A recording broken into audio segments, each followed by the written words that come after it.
This project has really taken off because of the Pittsburgh study. Many of these interventions in our program were already developed before that, but the Pittsburgh study, led by Felicia Savage-Freeman and Liz Miller, brought all of us together into one space. It is very exciting to be working across departments.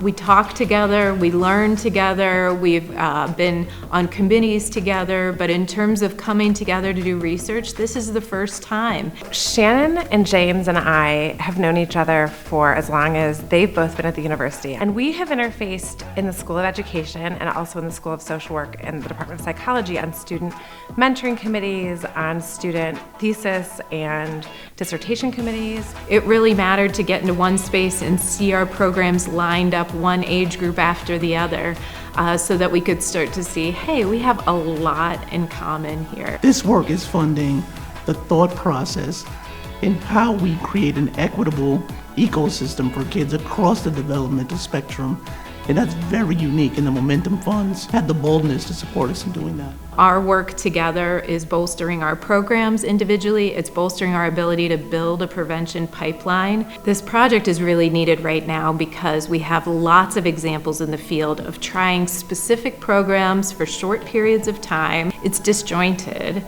And so even if each program is fantastic on its own, from a child's development point of view, they're not all working together. The Pitt Momentum Fund is essential because most of us have been finding funding to run each of our programs separately, which is very important.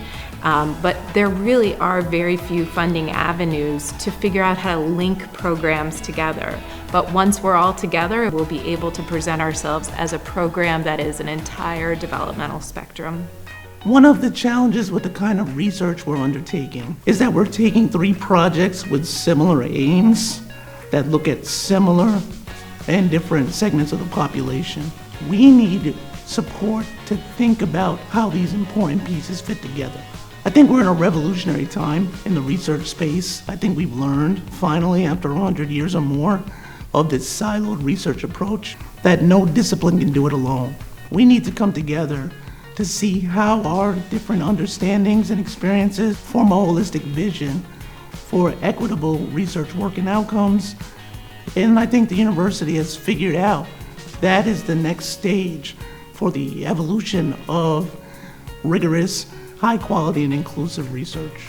This project, in many ways, is a response to the long history of racial oppression in our region, things that happen that were not accidents, that create the economic barriers that we see today.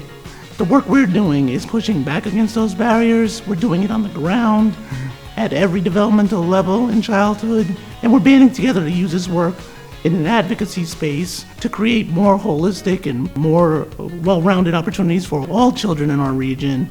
Success for this project would mean that children in greater Pittsburgh, in particular African American children, children from economically disadvantaged homes, would have holistic supports for them and their families from birth all the way through their middle school years. We hope to look and study sort of what factors or how these 3 interrelated interventions contribute to child thriving. And the goal with this project is really to link 3 interventions, one that Danny Shaw is the lead on, one that Shannon Wanless is the lead on, and the last, which is led by James, and look at how they can synergistically promote child thriving within the city of Pittsburgh. This is the kind of work that actually touches the whole child. So it is transformational to be able to do interdisciplinary work like this.